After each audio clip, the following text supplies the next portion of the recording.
Bonjour à tous les étudiants du DocPC, des écoles d'ingénieurs, des cycles prépa. Je vous propose dans cette vidéo une application des systèmes de coordonnées.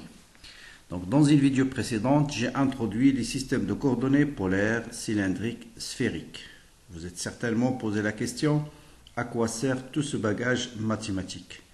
Donc voilà l'une des grandes applications de ce bagage qu'on utilise en mécanique, c'est le calcul de centre de gravité d'un solide. Donc je vais essayer de rappeler brièvement ce que c'est que le centre de gravité et on va essayer de le calculer pour les systèmes classiques tels que un morceau de cercle, un cerceau, un cône et même une formule géométrique aussi compliquée comme celle-là. Donc vous allez comprendre et apprécier l'application du système de coordonnées que nous avons introduit. Pourquoi on a déterminé un élément de surface, un élément de volume, un élément de longueur en coordonnées polaires, en coordonnées sphériques et en coordonnées cylindriques. Donc cette application qu'on va voir dans cette vidéo sur le centre de masse ou le centre de gravité est pratiquement la même que vous allez utiliser aussi pour calculer ce qu'on appelle la matrice d'inertie ou le moment d'inertie en mécanique. Rappelons donc ce que c'est que le centre de masse ou le centre de gravité ou le centre d'inertie. Donc les trois mots désignent le même point lorsqu'il s'agit d'un système homogène. Donc on distingue en général deux cas, système discret et système continu, c'est-à-dire un ensemble de masses qui se trouvent dans des points MPI. Leur centre de gravité, par définition, c'est 1 sur la masse totale, la sommation de MI au PI. S'il s'agit d'un système continu, et c'est ce qu'on va utiliser dans cette vidéo, on définit le centre de masse ou le centre de gravité par 1 sur la masse, l'intégrale OP d de m. Le vecteur OP, P c'est un point quelconque du solide. À partir de cette formule, on va déterminer les positions du centre de gravité X, Y, Z, et X c'est 1 sur la masse, l'intégrale de X d de m. La même chose pour Y et la même chose pour Z. Bien. Où interviennent les systèmes de coordonnées? Eh bien, ils interviennent dans la définition de D de M. Pour un solide, comme pour les densités de charge, on définit ce qu'on appelle une masse par unité de longueur, ou bien une densité surfacique, ou bien une densité volumique de masse, c'est-à-dire masse par unité de volume. Et s'il s'agit d'un solide homogène, et souvent on va travailler avec des solides homogènes, l'intégrale de D de M vaut dans lambda fois la longueur totale. L'intégrale de la masse, ça donne sigma fois la surface du solide. Et s'il s'agit d'un certain volumique, M est égal à ρ fois V. Et donc, le centre de gravité devient tout simplement 1 sur la longueur, l'intégrale OP D de L et OP D de S pour une surface, OP D de V pour un volume. Ça veut dire quoi? Ça veut dire par exemple X, le centre de gravité pour un système linéaire, c'est 1 sur L, l'intégrale de X d de L. Donc vous voyez maintenant l'intérêt du système de coordonnées. On doit connaître l'élément de longueur dans le système de coordonnées utilisé. Et c'est la même définition pour Y et Z. Pour un élément de surface, c'est l'intégrale X d de S. Donc on doit savoir ce que c'est qu'un élément de surface, si on va travailler en coordonnées polaires, ou bien en coordonnées sphériques, ou bien en coordonnées cylindriques. Et c'est la même définition pour un volume, il faut déterminer, connaître D de V. Donc ceux qui ont bien compris le système de coordonnées polaires, cylindriques ou sphériques, ils n'auront aucune difficulté à calculer n'importe quel centre de gravité de n'importe quel système. Ceux qui n'ont pas encore de difficulté dans ces systèmes de coordonnées, je les envoie à la vidéo que vous allez trouver, dans le lien vous allez le trouver dans la description de cette vidéo-là. Bien, prenons quelques exemples concrets. On va commencer par un cercle, un demi-cercle. Et quel est le centre de gravité d'un demi-cercle? Ici, on a un système linéaire. Donc, on va prendre un point P quelconque du cercle. Et là, bien sûr, c'est même pas la peine de réfléchir. Les systèmes de coordonnées adoptés, ce sont les systèmes, ce qu'on appelait les coordonnées polaires. Je rappelle les coordonnées polaires, c'est R et θ. Donc voilà les coordonnées polaires. Et vous allez voir que les coordonnées polaires simplifient énormément le calcul du centre de gravité de ce système. Quelles sont les coordonnées polaires? Vous avez chaque point P du cercle est repéré par les coordonnées R cosinus θ et R sinus θ. Ici un cercle, donc le rayon il est constant. C'est pourquoi je l'ai noté grand R.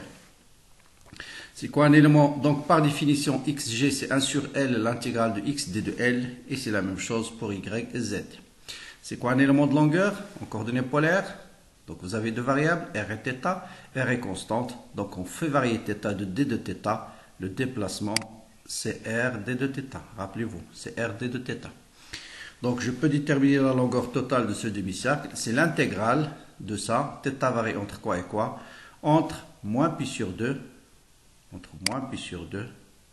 jusqu'à pi sur 2. Parce que en coordonnées polaires, θ égale à 0, c'est ici, sur l'axe des x. Donc vous avez la longueur totale, c'est r fois pi. Ensuite, vous remplacez x par grand R cosinus θ, d de L par grand R d de θ, et vous voyez bien que le calcul devient très simple. L'intégrale de cosinus θ d de θ entre moins pi sur 2 et pi sur 2, ça vous donne 2. Et donc le centre de gravité, c'est 2r carré sur L. Vous pouvez calculer YG si vous voulez, et vous allez trouver facilement 0, parce que l'intégrale sinus θ d de θ entre moins pi sur 2 et pi sur 2, c'est 0. Mais souvent, si un système admet un axe de symétrie, le centre de gravité se situe sur l'axe de symétrie. Donc là, il suffit de dire OX c'est un axe de symétrie, et donc ne calculez que XG, parce qu'on connaît sans calcul que YG va être nul. Mais vous voyez que par calcul, et ça donne 0. Bon, cette méthode que j'ai adoptée ici, elle est valable pour n'importe quelle portion de cercle. On peut vous donner un quart de cercle, un tiers de cercle, trois quarts de cercle.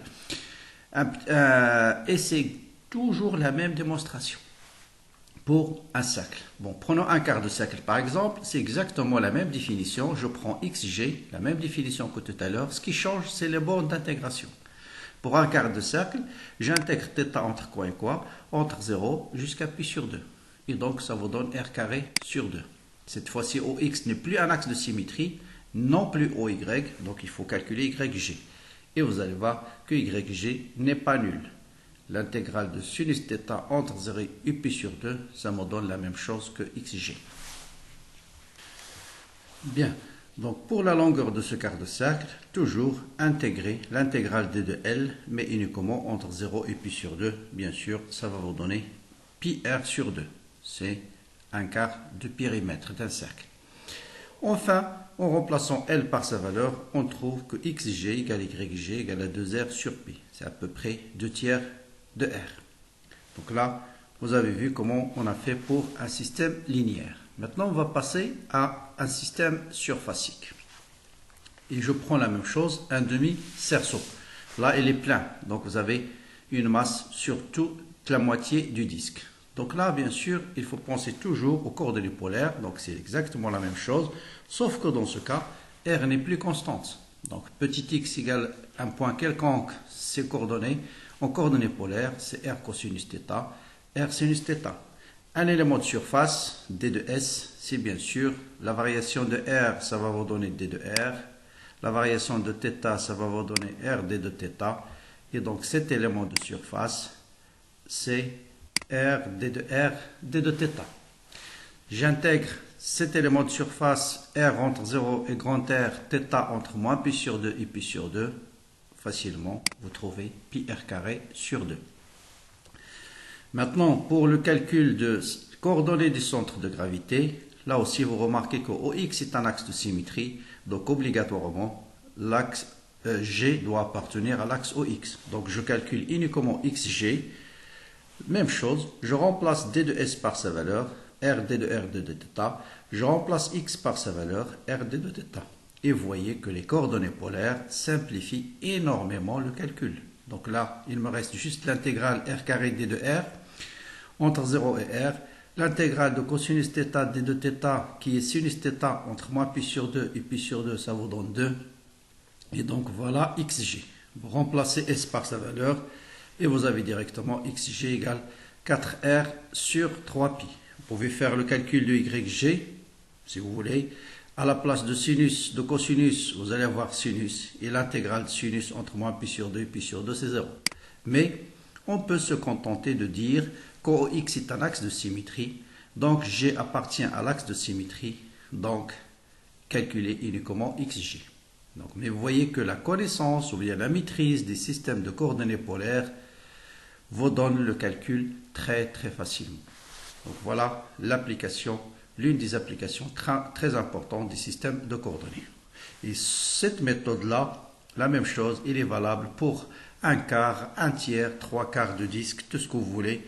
Par exemple, ce système, calculer le centre de gravité de ce système, c'est exactement la même démonstration qu'ici. Vous changez juste les bords d'intégration. Au lieu de moins pi sur 2 et pi sur 2, vous intégrez entre moins θ 0, moins cet angle, jusqu'à cet angle-là. Bien, voilà un exemple. Prenons un quart de disque, c'est la même chose. Vous intégrez, vous voyez, ce qui change, c'est juste les bords d'intégration. R, c'est toujours entre 0 et grand R, mais ici, θ varie entre 0 jusqu'à sa valeur maximale, c'est pi sur 2. Pi sur 2 en coordonnées polaires, c'est ici. Donc voilà la surface. Et xg, vous remplacez x par r cosinus θ, d de s par r d de... Donc c'est la même calcul, même expression que tout à l'heure, c'est juste les bords d'intégration qui changent.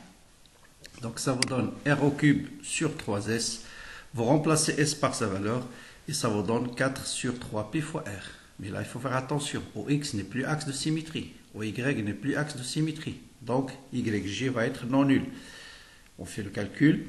Je remplace y par r sinus θ, donc c'est la même intégrale que tout à l'heure. Vous changez juste les bornes d'intégration et l'intégrale sinus θ, c'est moins cosinus θ entre 0 et pi sur 2, ça vous donne 1. Et donc, ça vous donne exactement la même expression que yg. Donc, xg égale yg égale 4 sur 3pi fois r. Donc voilà, on a fait le système linéaire, système surfacique. On va maintenant faire une application de ce qu'on a vu jusqu'à maintenant. Prenons ce cas particulier. Donc on va chercher le centre de gravité de cette partie-là qui est grise, chargée. C'est une masse surfacique qui est délimitée par cet arc de cercle-là. Comment calculer le centre de gravité dans ce type de cas? Donc dans ce cas-là, tout simplement, on va faire comme si on a deux systèmes. Un système qui est un carré plein, avec une masse m, auquel on va ajouter ce quart de disque avec une charge, avec une masse moins m. Ou bien, on peut déterminer directement G par cette relation. C'est la surface 1 du carré, S, la surface du carré fois OG 1 du carré, moins, pourquoi le signe moins? Parce qu'il n'y a pas de masse. Lorsqu'il n'y a pas de masse, on affecte un signe moins. Donc, moins la surface 2 du système S2, qui est un quart de disque, sur S1 moins S2. D'accord? Voilà. Or, le centre de gravité du carré, bien sûr, c'est son centre, c'est A sur 2. Un carré de côté A, son centre de gravité, c'est A sur 2. Sa surface, c'est A carré. Un quart de disque, on vient de le montrer dans l'exercice précédent. xg égale yg égale à 4, 1 sur 4 pi. Et la surface d'un quart de disque, c'est pi a carré sur 4. Vous remplacez ici S1 par sa valeur, G1 par sa valeur, xg égale yg. Vous remplacez S2 par sa valeur et vous aurez le système de coordonnées de ce système.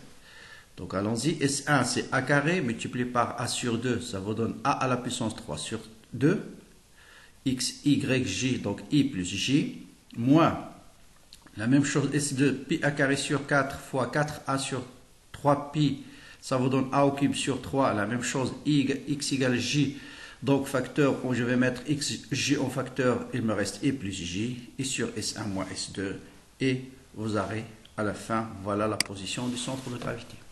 Donc chaque fois que vous avez la somme de deux systèmes avec une partie qui est trouée, qui ne contient pas de masse, on calcule le centre de gravité avec la même chose, sauf que là où il n'y a pas de masse, on met un signe moins. Passons maintenant à une symétrie sphérique. On prend la moitié, donc détermine le centre de gravité d'une demi-sphère pleine, donc homogène, la même chose. Et là, vous allez voir l'importance des coordonnées sphériques. Donc là, c'est une application pure et simple des coordonnées sphériques. Donc, c'est quoi l'équation d'une sphère? C'est x carré plus y carré plus z carré égale r carré. Au z, c'est un axe de symétrie. Donc là, vous voyez bien que G doit appartenir à l'axe au z. Donc, je vais calculer uniquement xz. ZG. Mais vous pouvez faire les autres, c'est la même démonstration. j'ai besoin de quoi? J'ai besoin juste de ce que c'est qu'un élément de volume en coordonnées sphériques. Et c'est quoi l'expression de Z en coordonnées sphériques? Or, on l'a vu, quand on a étudié les coordonnées sphériques, on a montré, donc aux coordonnées sphériques, je rappelle, θ c'est cet angle.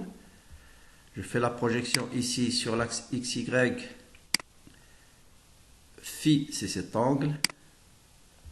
Et bien sûr, petit r, c'est cette distance-là. Donc, petit r, z, c'est r cosinus θ, et un élément de volume. Je fais varier r, ça me donne d de r. Je fais varier θ, c'est r d de θ. Je fais varier phi, c'est r sinus θ, d de phi. Donc, reportez-vous à la vidéo sur les coordonnées sphériques. Donc, l'élément de volume, c'est r carré sinus θ, d de r, d de θ, d de phi. Vous remplacez z par sa valeur, et l'intégrale devient extrêmement simple. Par exemple, le volume, vous intégrez ça, r entre 0 et grand R, θ. Faites très attention ici. Voilà θ égale à 0 pour les coordonnées sphériques, ça démarre là. Et pour une demi-sphère, θ varie entre quoi et quoi? Entre 0 jusqu'à pi sur 2. Et phi, bien sûr, entre 0 jusqu'à 2pi. Pour décrire toute la sphère, il faut que phi varie entre 0 jusqu'à 2pi. Et ça va vous donner facilement ce volume. Donc pour xj, je remplace z par r cosinus θ, d de v par sa valeur. R, θ et phi sont des variables indépendantes, donc j'intègre chacune séparément. Et l'intégrale de phi ici de pi, l'intégrale cosinus θ, sinus θ, vous la transformez en sinus θ dérivé de sinus, donc ça vous donne sinus carré sur 2, très facile à calculer. R carré c'est R3 sur 3, et ça vous donne Zg égale à cette valeur-là. Si on divise par le volume, ça vous donne une valeur très simple, 3/8 de R. Donc le centre de gravité se trouve quelque part ici. 3/8 du rayon. Et c'est exactement la même démonstration là aussi pour faire juste une partie d'une sphère, la moitié d'une sphère, un quart d'une sphère. C'est la même démonstration. On va passer maintenant à un système un peu plus compliqué, c'est le cône. Mais vous allez voir, toujours en maîtrisant les systèmes de coordonnées, le calcul devient relativement simple parce que là, ce qui est compliqué dans le cône, c'est qu'on a des variables dépendantes cette fois-ci.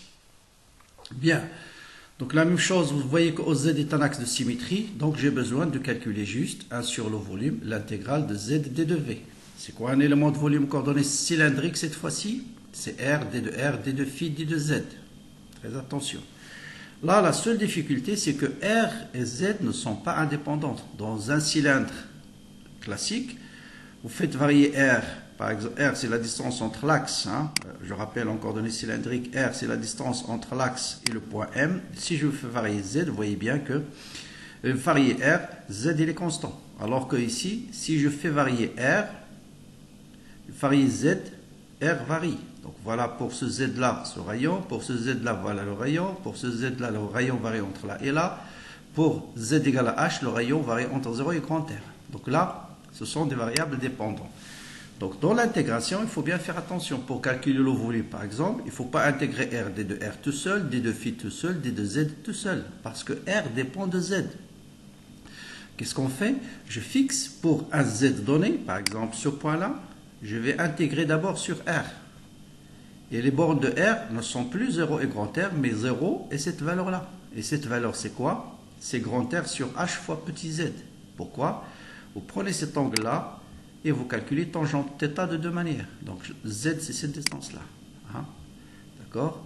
J'ai tangente θ, c'est petit r sur z, pardon, et tangente θ égale à grand R sur H. Donc petit r égale à grand R sur H fois z. Donc j'intègre d'abord cette intégrale, le rayon entre 0 jusqu'à cette valeur-là, qui est grand R sur H fois Z. Voilà. Et le résultat que je trouve, je l'intègre ensuite Z entre 0 et grand H. C'est comme si on fait ce segment plus celui-là, plus celui-là, plus celui-là. Comme ça, on obtient la surface totale ou le volume total du cône. C'est plutôt le volume, parce que là, on traite un cône rempli. D'accord? Voilà, donc, et ça vous donne un volume qui est pi r carré fois h sur 3. Voilà un volume d'un cône de rayon de base R et de hauteur H. Donc, je répète, la seule difficulté par rapport à un système de coordonnées cylindriques classique, c'est que dans ce cas-là, le rayon dépend de Z. Donc si on intègre par exemple un volume, dans un cylindre, j'intègre R de R tout seul, D de phi tout seul, D de Z tout seul. Mais là, R dépend de Z. Donc je fixe pour un rayon donné, pour un Z donné, pardon, pour un Z donné. Et vous voyez que le rayon varie entre 0 jusqu'à cette valeur-là. Donc j'intègre pour d'abord R entre 0 et non pas grand R, mais grand R sur H fois Z. Et le résultat, je l'intègre entre 0 et H. Et pour, bien sûr, ZG, c'est la même démonstration. Je remplace juste D de V par sa valeur. L'intégrale D de phi, je l'ai déjà calculé, c'est de pi. Et, comme tout à l'heure, j'intègre R D de R. Ensuite, le résultat que j'obtiens, je l'intègre par rapport à Z entre 0 et H. Et, petit calcul simple, vous allez trouver cette valeur-là. Vous voyez maintenant, donc ZG est égal à 7, en remplaçant le volume par sa valeur. Voilà. Voilà, je rappelle l'expression du volume que j'ai calculé tout à l'heure. Et vous voyez que ZG devient une expression très simple, 3/4 de H. Donc là, on comprend mieux pourquoi on a introduit les coordonnées cylindriques. Si on veut faire ça en coordonnées cartésiennes, ça va être très très compliqué. D'accord? Bien. Pour le cône, il y a une deuxième méthode pour calculer le centre de gravité. Cette fois-ci, on va juste subdiviser le cône en plusieurs disques. Voilà un disque d'épaisseur D de Z et de rayon petit r. Et donc voilà mon élément de volume, ce sera le volume de ce disque. Or le volume d'un disque, c'est la surface de la base fois la hauteur, c'est-à-dire pi r carré fois D de Z. Donc je remplace ici toujours Z par sa valeur, D de V par sa valeur, pi r carré D de Z, et pour garder une seule variable, je remplace aussi R par sa valeur. Bon, cette deuxième méthode est relativement plus simple. Donc je répète, on partage mon élément de volume, ce sera un disque d'épaisseur D de Z. La surface d'un disque, le volume d'un disque, c'est la surface de la base fois la hauteur. Ensuite, je remplace D de V par sa valeur. Et pour ne garder qu'une seule variable, je remplace R en fonction de Z. Et donc il me reste juste cette intégrale-là qui est très facile à calculer. Avec Z varie entre, je remplace R bien sûr par sa valeur. R par sa valeur et Z varie entre 0 et H et ça vous donne cette expression là qui est comme volume. Et pour le calcul du centre de gravité, c'est la même chose. Je remplace D de V par R carré D de Z, je remplace R par Z grand R sur H, j'intègre Z et j'obtiens le volume bien sûr comme tout à l'heure, je le remplace par sa valeur et je retrouve 3/4 de H.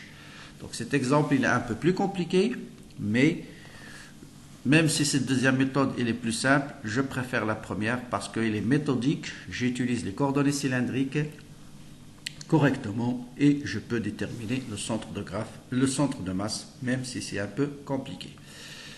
Enfin, je termine par ce solide un peu exotique, c'est ce qu'on appelle un culbuto.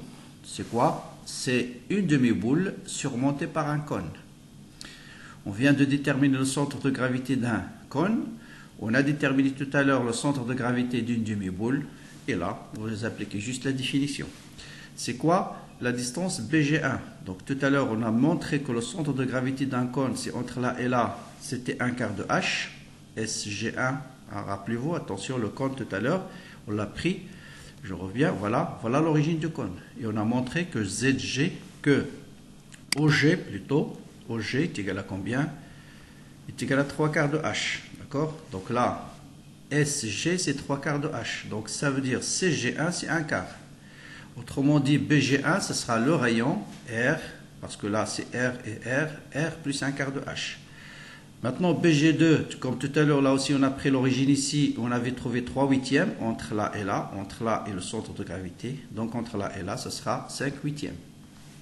Après, vous appliquez la définition, bien sûr. La masse d'un cône, on l'a déjà calculé tout à l'heure. Bon, c'est le volume fois ρ. La masse d'une sphère, c'est le volume d'une demi-sphère fois ρ. Et j'applique la formule. Vous pouvez remplacer, bien sûr, ici par volume fois BG1 plus le volume fois BG2 sur le volume de le cône plus le volume de la sphère, ou bien on remplace par les masses, c'est la même chose. Et ce calcul va vous donner facilement 4/5 de R. Donc je remplace ici bien sûr par sa valeur, BG1 par R plus 1/4 de H, bien sûr toujours suivant Z. BG2 c'est 5/8 de R fois cette masse sur cette masse plus celle-là. Beaucoup de simplification et vous allez trouver 4/5 de R. Donc vous voyez, même si c'est pour un système qui paraît compliqué, mais les systèmes de coordonnées nous aident énormément. Enfin, je termine par cet exemple. Là aussi, juste je reviens sur un système qui est troué. Donc vous avez un disque avec un disque de rayon R2 qui ne contient pas de masse. Donc là, on lui associe tout simplement une masse moins M. Donc la partie qui est trouée, on lui associe moins M ou bien une surface moins S, comme ce que j'ai dit tout à l'heure. Vous pouvez mettre S1 moins S2 sur S1 moins S2 ou bien M1 moins M2 sur M1 moins M2. Et appliquer la définition, vous prenez OG, au lieu de OG, je prends G, O égale à G. Donc là, j'ai pris O, c'est confondu avec le centre de la sphère, de la grande sphère G1. D'accord? Donc au lieu d'avoir OG, j'ai G1G est égal à M1 OG1, c'est-à-dire G1G1, moins M2 OG2, c'est-à-dire G1G2. D'accord? Or G1G2 c'est 0, et vous voyez que le centre de gravité, donc ça c'est nul. S2 c'est pi R2 au carré, S1 bien sûr c'est pi R1 au carré. Vous remplacez et ça vous donne cette expression pour G1, G2. Donc voilà pour cette vidéo où j'ai essayé de donner des applications en même temps, deux choses en même temps. D'abord donner des applications des systèmes de coordonnées, ensuite résoudre des problèmes pour rencontrer beaucoup d'étudiants en mécanique dans le calcul du centre de gravité. Et les méthodes que j'ai faites sont valables aussi pour calculer le centre d'inertie. Bien sûr, comme toujours, n'oubliez pas d'encourager de vous abonner, de la liker. Pourquoi? Tout simplement pour encourager le travail que j'ai fait pour le travail que je propose. Ensuite, bien sûr, le plus important, de recevoir toutes les nouvelles vidéos que je vais poster, bien sûr, très prochainement. Voilà, bon courage, bonne continuation et à très bientôt.